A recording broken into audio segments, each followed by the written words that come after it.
We haven't seen a negative October since 2018, bro. I think if you have stables, you're probably in the best position right now. They didn't think I'm going to give back to the people that have been trading $1 of worth of ETH for the last 10 years. That hyperliquid level airdrop, 60 grand, whatever. Yep. But I don't think MetaMask's going to be that. I don't think it's going to be on that level. Bro, the only reason Hyperliquid is at its current price level now is because they've been buying back tokens viciously, bro. Instead of this BS that companies have been doing, like, we're going to burn tokens, they've been doing some crazy buybacks. So now you're telling me that they want to go externally and raise money so that they can buy back more of their tokens. Take my money, bro. Take my money, sir. The content presented in this podcast is intended for informational and educational purposes only. It should not be considered as financial advice, and listeners are encouraged to conduct their own research or consult with a qualified professional before making any investment decisions. Crypto flip. In this week's episode, we'll be discussing one of the biggest airdrops of the year is almost here. We'll also be discussing why people aren't too happy about it. We'll find out why Hyperliquid is deciding to do an S1 filing to buy back a lot of hype tokens and what impact that could have on you if you're interested in buying hype or if you're a hype investor. And of course, we'll be doing a market update and letting you know why the market has been dumping recently. And that's obviously tied to the FOMC, Trump, and China. And we'll see how they're all linked. And you're listening to Crypto Flip, where real money meets real talk. We're three investors managing a combined portfolio of over 7 figures. Built over 2 decades in crypto, we've ridden the bull runs, survived the crashes, and learned expensive lessons so you don't have to. Each episode, we break down our latest moves, dissect what's actually driving the market, and cut through the noise on everything from under-the-radar altcoins to the meme coins that somehow print money. We're not here to bring hype, just honest insights from traders and investors with actual skin in the game. This is Crypto Flip. And before we get into all the meaty topics that we just highlighted, we need to do something to ease into it because, it's always more fun that way. We're going to talk to the crypto degens and get into some crypto confessions. So let's get into it. I've spent 2 years of my life working a regular job for 4 days a week. I put all my money into crypto because I thought I knew what I was doing until yesterday. Yesterday, Trump announced a 100% tariff increase on China, which caused the market to crash. I was holding a lot of meme coins like Doge, Floki, and Pepe.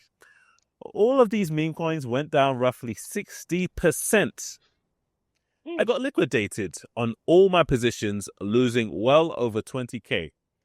I have no idea what I should do now. Do I spend the next 2 years of my life just to get back on the same level I was 2 days ago? Do I do something else? I have no idea what to do. Maybe Deji will know. What do you think? Listen, yeah. Only a miracle will save this Danny, fam. Because for you to actually have the audacity to be leverage trading in this current market condition is crazy to me. But I'll leave that for another day.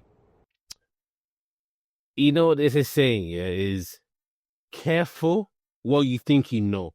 Because what you think you know, you probably don't even know it. You know what I mean? That one's by me still. And when you go around saying, I thought I knew what I was doing. You're playing games in the market. You're trading against other people. On every single trade, for every winner, there's an equal loser. So for you to think you can, like you could keep gaining, like your portfolio was bad to begin with. You're holding the only thing that's decent in your portfolio was Doge, and that's saying a lot. I had a portfolio of meme coins, and there were leverage portfolios as well.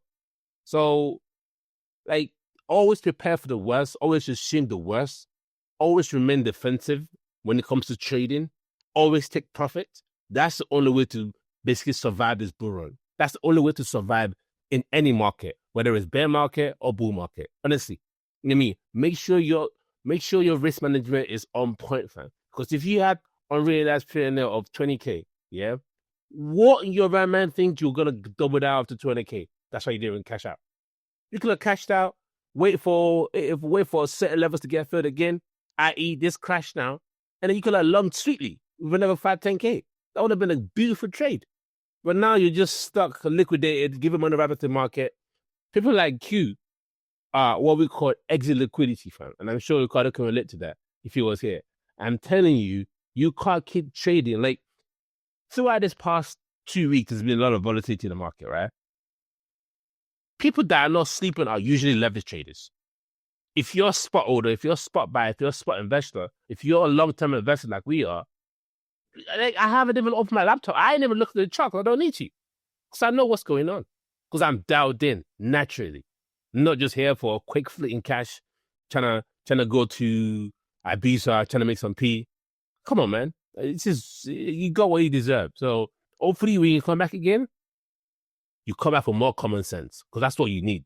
Honestly. All that was missing in this entire confession is common sense. Because common sense would have told you anything could happen. And I mean, yes, it was. I don't want to call it a black swan event because it wasn't a black swan event.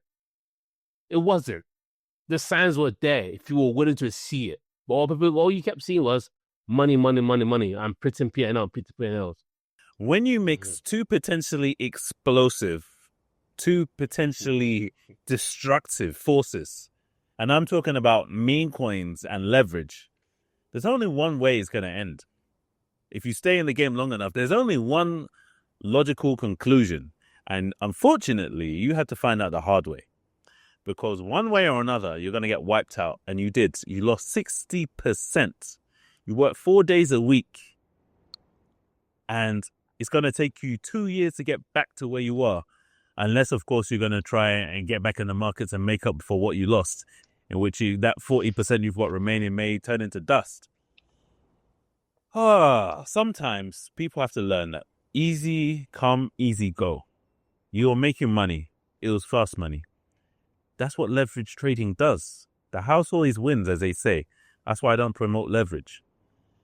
For you, what you have now is a situation where you have 40% of your portfolio left. You can still make more than you've lost and come out unscathed if you do the right things. What I would do is I would stick to spot. I would look for new narratives early, and I would try and play the bigger winners. And also I would do some risk mitigation because, yeah, you might be going too gung-ho on the risk thing. So that would be my advice. But are you going to listen? Probably not. You'll probably write another one of these and we'll be doing it next week. So on to the next one. Got $5,000 from my mum and started leverage trading 3 months ago. Made 2K profit with ETH. 4 weeks ago, took a leveraged hype position and have lost all my mum's money and the profits today with Trump's 100% tariffs. This is my first time being liquidated. I'm sure I'll come back though, harder and stronger. GG boys, until next time. What do you think of that? Yeah, of course you say that, bro. Of course you say that. It's not your money that you lost. It's not your money. It's your mom's money.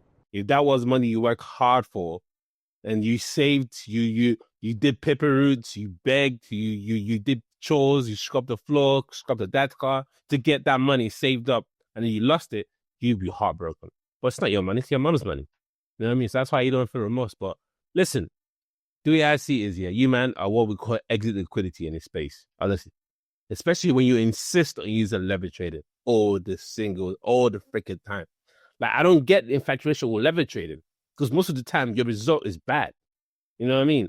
Leverage trading is for maximizing capital. You know what I mean? And if you do it the wrong way, you will lose your entire portfolio when you have bad days like 100% tariffs being raised and that causes the market to crash. So honestly, man, like it's just DJs being DJs. Big man thing, fam. Just DJs be DJs. You know what I mean? And it seems that what it seems to me, this last week confession, what it seems to me is like this Trump's tariff raising this couple of weeks has really messed up a lot of people. Like a lot of people got liquidated. But people are still holding, like I'm not seeing a lot of quick stories on Twitter. Only obviously on the confession there's people quitting, but on Twitter, people are holding strong because they feel like there's more to come. So, yeah, let's see in it. Definitely. You know what it is, though? I find it disturbing that he's so cavalier, so nonchalant at the fact that he lost his mum's money. Like, he has no guilt whatsoever. Like, what kind of human being are you? Not like, you know what? I lost, but let me try and hustle and make some money back for my mum. It's just like, GG's, innit? See you guys next time. What? What do you mean? Man, treating it like it's a stimulus check from the government or something. That's the thing that I find crazy. But DJs will be DJs, as they say. But welcome back to the Crypto Flip podcast. I am your host, Harris King, and I am joined once again with my co-hosts, Ricardo and Deji. Don't forget to like, comment, and subscribe if you're watching on YouTube, and if you're listening on any audio platform. And we're on everything. We're on Apple, we're on Spotify, we're everywhere and anywhere that you can think of. Don't forget to leave a review because it really does help, and it helps to bring new episodes. So, this week was crazy. We've had dips, we've had liquidations, we've had almost anything you can think of. And part of that is potentially Trump. Part of that is potentially FOMC. But regardless of what's happening, Bitcoin has been looking a bit shaky. Went down to about $106,000. And I see people panicking on the timeline. And now we're sitting at 109,000. But we'll get into the reasons why. But what's your assessment of where we are in the cycle now, and Bitcoin's strength or lack thereof? It's been a crazy couple of weeks. You know what I mean? We had the China-US tariff war, and Trump did the Uno reverse, slapped 100% tariff on China. That caused a massive cascaded liquidation event. I think we will liquidate over 5.1 billion. And, you know what I mean? And charts were ugly. It was brutal. And obviously we made a rally. It was a slow rally. It was still where even the Fed index was still pretty low. We made a rally. And it seemed to me that rally was connected to obviously the anticipated rate cut by the Fed, which happened yesterday. And the Fed officially signaled potential more cuts as well, but it's not guaranteed. Their goals will remain, making sure employment rate is high, and just making sure like their policies is being passed through. But the most important thing is that they also announced that they're gonna stop quantitative tightening, which essentially this is what we've been waiting for, boys. I think if you're a long-term listener of our podcast, we've always said the money printers go on when QT ends, and obviously the Fed signaling that officially December 1st they will stop quantitative tightening, and then we start shrinking the balance sheet, and then essentially we know what the benefit of this will be. And obviously, I think historically, don't quote me now, but historically, December has always been a great crypto. Mixed bag. The times were like, we'll flying off the roof, and around the holidays we get a sell-off, and then we'll probably rally again in January. But I feel like this is shaping up to be what I expected it to be. Kind of like more explosive. Like the final leg of the crypto rally will happen in Q4, which we're already in right now. October ends soon. As in today is when October ends, and then obviously it's November now, and December 1st, Q2 will officially stop, and then we'll have QE, which means, and that's what we need for altcoins to really start reviving. I think Bitcoin's already done, like the fact that Bitcoin is managed to starve up this sell-off and remain above 100K is quite bullish in itself. But I do see it looks exhaustive, and if BTC fell below 100K, that wouldn't surprise me. I think what that will actually mean is there's another opportunity for people to kind of scale into either one of their favorite coin or the next adjacent coin that they will have to scale into. And then obviously ETH has been doing well as well, and it will look to do well as we carry on. So we'll see how it goes, but I'm curious to see what you guys think. And I watched this timeline, of the breakdown of the FOMC meeting, and bruv, if you look at I think it was like, I can't remember how long the talk was, but if you look at the timeline of how long the talk was and how the price was fluctuating, like not minute by minute, second by second, based on Jerome Powell's body language, like that clearly signals to me, bro, that the type of people that are in this market with us are degens, like 100% degens. And it's like, bro, do you know what? I think when we first got into crypto, it was like the worst people. And then there was a period of time where we had less of the worst people. And you had some people that were like, oh, I'm in this for the long run. I'm going to catch things at ICO. I want to ride it out until, you know, the project does good. If it does good, or like if it's bad, I'll jump out. But right now, like, and the reason why we've been saying for a while that this market feels different is because now we're in the market with a bunch of degens, and all they want to do is trade. They don't want to hold anything long term. The only two things that are being held long term, bro, are Bitcoin and I'm going to say some variant of ETH, because tomorrow, if everyone decides they're going to drop ETH is going to drop. And that's happened like 2 times in this current cycle right now. So the FOMC meeting and the proposed rate cut, at the end of the day, bro, like, that was meant to be the news that took Bitcoin back up to like 115. Like, Was it? it was meant to be. In reality, we're saying they're going to cut rates. We're going to end QT. You're going to have an end of QT, bro, is QE. The money printer goes on. In our minds, that's like, it's time to go. Why is the market not moving? And then you look at like monthly returns, like we haven't seen a negative October. And today's the last day, bro, and it's not going to end well. Like, it's going to be minus. We haven't seen a negative October since 2018, bro. Like, there's only been 3 negative Octobers in history. Yeah, this is one of them. 2018 and 2014. October is normally like a plus 20% month, bro. Like on average. Well, bro, we're just. I don't know. I feel like the people that are currently trading this market are like, we need to make sure that nothing goes the way how things should normally go. I don't know. The market's taken on a whole different life. But yeah, normally when rate cuts are announced, like we've spoken about before a while ago, when rate cuts are announced, it's not like the day after or on the day that you get the benefit. You get the benefit like a month or 2 after. So let's hope that ties in with Deji's prediction of December being the best month crypto's ever heard. Let's all slap on 100x longs. So that's my only suggestion, bro. Hey, 100x learning is wild. No, I'm not sure. I'm not short the market. Even looking at my positions right now, like I'm mostly long, but I have no faith, bro. I have no confidence in these decisions that I'm making while trading anymore. And yeah, for a whole bunch of different reasons. I feel like right now I'm in the market so I don't miss a move. But like, I'm not in the market to say I'm 100% long or I'm 100% short, which is mad. And it's because, bro, we've seen so many wipeouts over the last month. Like, October's been terrible, bro. It's been terrible. October's basically been as bad as January. And even January ended positively for Bitcoin because money started to flow out of memes and alts.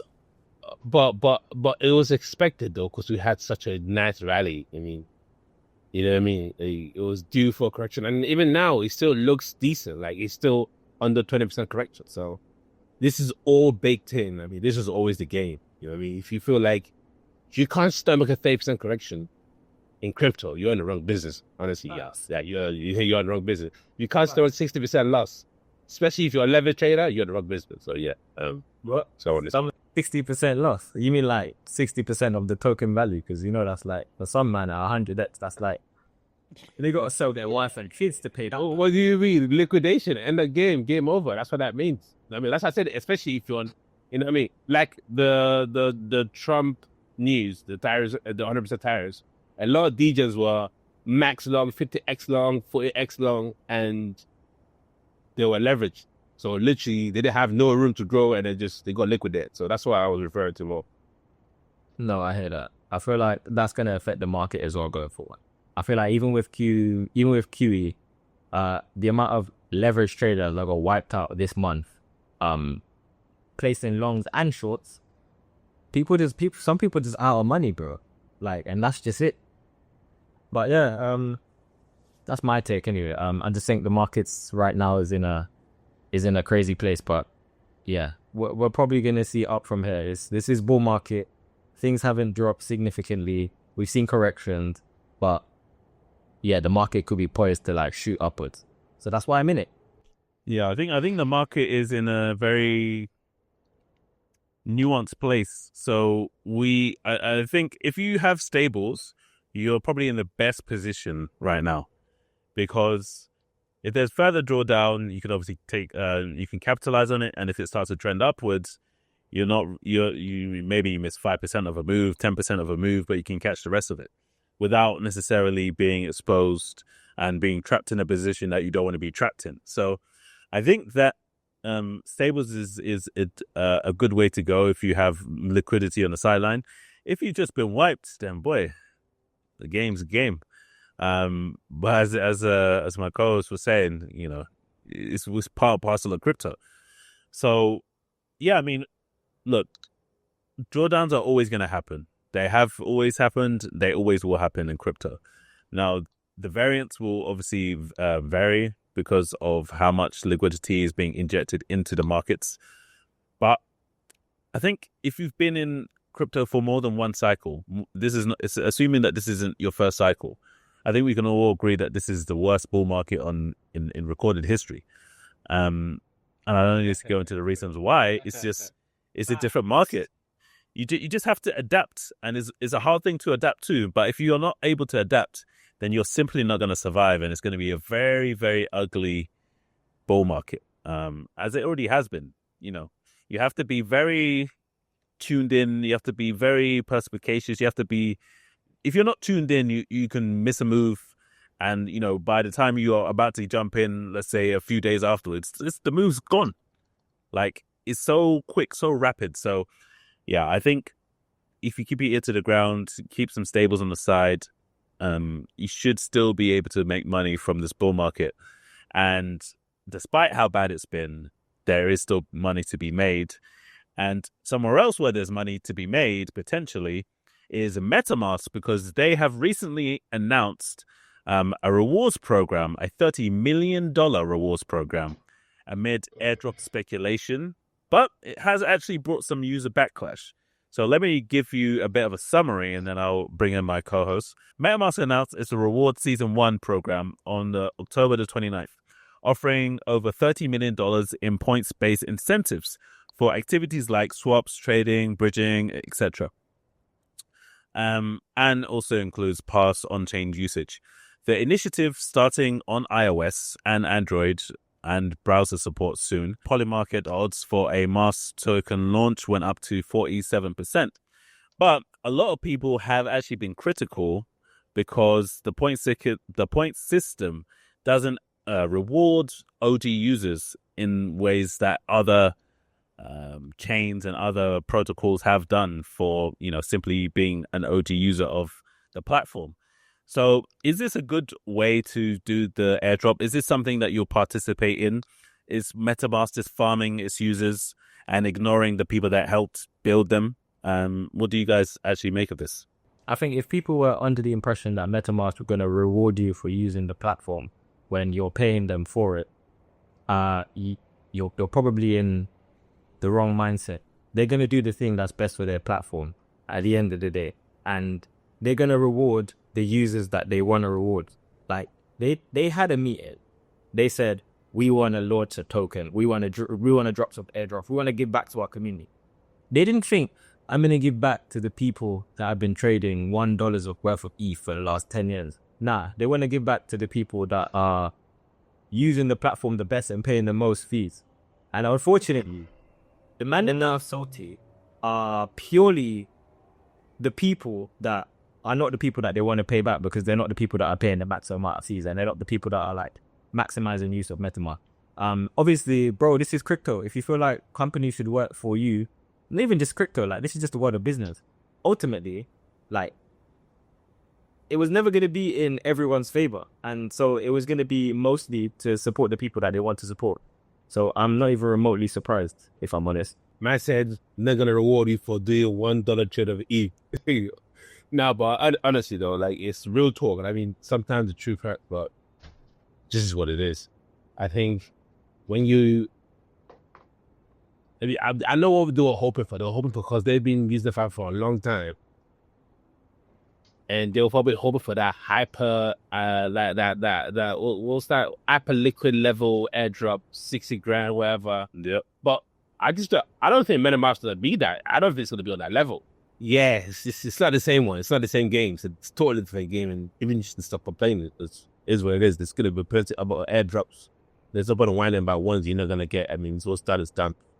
So what? You know what? Yeah, I look at it from a slightly different perspective. I understand why some people are like annoyed, frustrated, because the MetaMask token, the MetaMask airdrop, has been rumored since the last cycle, and some people may have been specifically using and farming MetaMask in order to get exposure to a potential airdrop. So now they have essentially said that, you know, we'll be rewarding you in other tokens, but if you do all of these actions, and it seems a little bit exploitative. Obviously, they're going to do what's in their best interest, but we've seen how things can change fast in crypto. If you don't listen to your community, if you don't reward the people that use your protocol, your platform, or your product, people are just going to switch. And we already saw a bit of a switch last cycle into this cycle, from MetaMask into Phantom, and then you got obviously other wallets as well. So as much as, you know, MetaMask has been an OG, it can easily be replaced, and, you know, like volume there can go to almost nothing overnight. So it could be just complacency and just thinking, you know what, we can do whatever we want. It'll be fine. But if they want to build a sustainable token and sustainable community, then I think they need to have some level of reward. But I think the positive thing is that they did say that it's only season 1. So there will be other seasons that come subsequently. And we'll have to see how they play it. But the feedback that I've been seeing on my timeline has been very, very negative. So it'll be interesting to see if they change it. And if they don't change it, it'll be very interesting to see how they adapt. But yeah, it's not been good feedback initially. Don't you just think they're too big, though, to care about their community? In a sense of they've been around for too long. In crypto, I think no project is too big to fail. No project is too big to fail. It's a fast moving place. Do you not remember, like, what was it, last cycles? It's like FTX come out of nowhere, boom. It's like the second biggest platform. Then you have Phantom. Like, it's so many things that can come. Pumped Up Fund, then you have Bonk, and then you have something else. So the moment you think that is the moment your project or your company is doomed, because nothing is static in crypto. Nothing.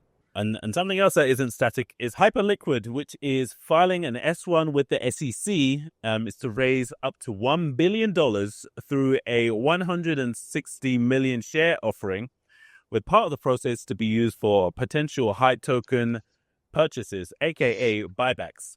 So if you are an investor in Hype, or you are a potential investor, is this good news? Is this something that should be championed, or is this just hype that's not really going to change the token price all that much? What do you guys think? Bruv, the only reason Hyperliquid is at its current price level now is because they've been buying back tokens viciously, bro. Instead of this BS that companies have been doing, like, we're going to burn tokens, they've been doing some crazy buybacks. So now you're telling me that they want to go externally and raise money so that they can buy back more of their token. Take my money, bro. Take my money, sir. Bro, you know what? I might just go long Hype now. They keep demonstrating this levels of this game. I mean, obviously, like I said before, no project in this space is too big to fail, including Hyperliquid. I won't lie to you. As big as they are. You know what I mean? No, in crypto space, we tend to think new toys are the most fanciest toys. Sometimes it is, sometimes it's not. But I would just say this. This is bullish. And they're not raising the crazy amount of money as well. Just one video. Like, The valuation is probably 14. What's the current valuation, Rick? It's probably like 14 billion, 15 billion. So they're raising they're raising a fraction. They're probably raising a fraction of that. Let me check. See, they're probably raising a fraction of that. So, in my opinion, this is bullish news. The token will probably fly a little bit more if it wasn't because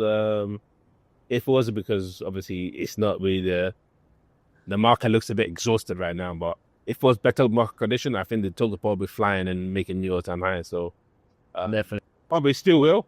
It probably still will. I mean, they're one of the more performing tokens in the space. So yeah. Yeah, I think that's really good news for Apple. definitely. I think it's a good. I think it's definitely positive. I think when you demonstrate that you have a long-term vision and you execute on that vision, which Hyperliquid and the team have been doing since their inception, from the airdrop, like unexpected, big, rewarding users, generating bars, doing buybacks. I'm fighting off a lot of other competition that are trying to become into the market, Asta and others, and they're still here, still with excitement, still with volume, still with people being excited to trade on the platform. You really just have to sit back and commend what they're doing. And in a market with the conditions being as bad as they are, and when people, trading tokens as frivolously as they are, it's a testament that, this team is doing something that a lot of teams can't do. They were recently listed on Robinhood, and I think in turn they listed Robinhood on their platform. So, they're getting a wider market exposure to retail, and I think I'm bullish on this team above everything else because they've just been executing. So even though they obviously pumped, even though they pumped a lot since TGE, there could still be a lot more growth left in this, the last leg of the cycle. So I wouldn't sleep on the hype at all. If you haven't got any exposure, maybe a look on a red day. With this, it's just even more positive. So definitely good news. And that being said, we'll see you guys in the next one. Peace.